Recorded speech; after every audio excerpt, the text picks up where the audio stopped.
à ce stade, Westbrook crée des chaînes alimentaires. Par exemple, commençons par un producteur, une plante.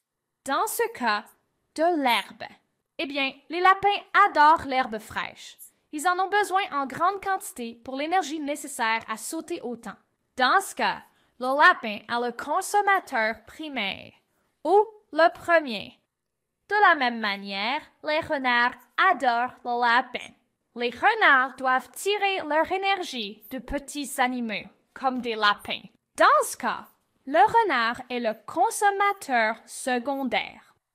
Parfois, les renards sont chassés par des coyotes, des loups ou des ours. Mais dans de nombreux écosystèmes, les boides ne sont chassés par aucun prédateur naturel. Ainsi, dans des environnements comme celui-ci, nous appelons le renard le prédateur sommital. Ainsi, nous avons complété la chaîne alimentaire. Nous pouvons considérer chaque animal comme un maillon d'une chaîne. Donc, le nom chaîne alimentaire a tout son sens. Faisons une autre chaîne de fruits. Commençons par notre producteur, une plante. Dans ce cas, un buisson de baies. Eh bien, beaucoup de petits oiseaux adorent les baies. Ils ont besoin de beaucoup d'énergie pour voler et chanter. Dans ce cas, l'oiseau est le consommateur primaire ou le premier consommateur. De la même manière, les chouettes mangent de plus petits oiseaux. Les hiboux tirent leur énergie de petits animaux, comme les petits oiseaux. Dans ce cas, la chouette est le consommateur secondaire. Parce que les hiboux ne sont généralement pas chassés par des prédateurs naturels, nous appelons le hibou le prédateur au sommet de cette chaîne alimentaire. Encore, nous pouvons considérer chaque animal comme un maillon de la chaîne, d'où le nom de chaîne alimentaire. Cela a tout son sens. Ces chaînes alimentaires sympas et ordonnées nous aident certainement à comprendre le fonctionnement de la nature. Transfère l'énergie d'une espèce à l'autre. Mais, comme vous le savez, la nature n'est pas si ordonnée. Par exemple, une sauterelle aime aussi l'herbe. Une chenille aime aussi les buissons de baies. Une souris serait heureuse de manger soit de l'herbe, baies, ou même d'une sauterelle ou d'une chenille. Un petit oiseau apprécierait non seulement les baies, mais serait également très heureux de tirer de l'énergie d'une sauterelle ou d'une chenille.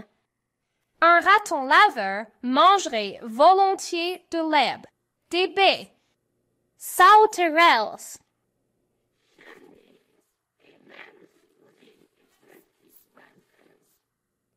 Un serpent se ferait également un plaisir de tirer son énergie de souris ou d'un petit oiseau. Le renard adore les lapins, mais irait tout aussi volontiers après des souris ou de petits oiseaux. Le hibou adore les petits oiseaux, mais se lancerait avec plaisir sur des serpents, des souris ou même des lapins. Et un ours noir, c'est le plus grand animal dans de nombreuses forêts canadiennes. L'ours est généralement heureux de manger de l'herbe, baies et divers insectes. Il mange d'autres animaux, mais généralement seulement s'ils sont déjà morts. Nos belles chaînes ordonnées sont maintenant toutes dérangées.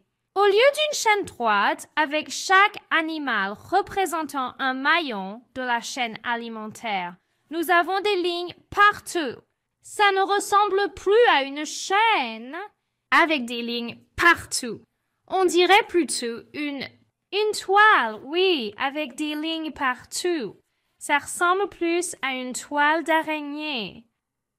Ainsi, vous ne serez probablement pas trop étonné que nous appelions ce type de diagramme un réseau alimentaire, un système de chaînes alimentaires interconnectées et interdépendantes qui se lient toutes ensemble. Dans ce tutoriel, nous avons approfondi notre compréhension des chaînes alimentaires et montré comment nous pouvons combiner plusieurs chaînes alimentaires au sein d'un écosystème pour créer un réseau trophique. Les chaînes alimentaires sont des lignes droites commençant par un producteur et se terminant par un consommateur au sommet de la chaîne. Chaque organisme est comme un maillon de la chaîne, une chaîne alimentaire. Dans un réseau trophique, nous n'avons plus une chaîne droite. Nous avons des lignes partout montrant les relations d'interconnexion entre les chaînes alimentaires. Au lieu d'une chaîne, toutes ces lignes lui donnent plutôt l'aspect d'une toile. Ainsi, vous pouvez vous rappeler que ce diagramme interdépendant est appelé un réseau alimentaire.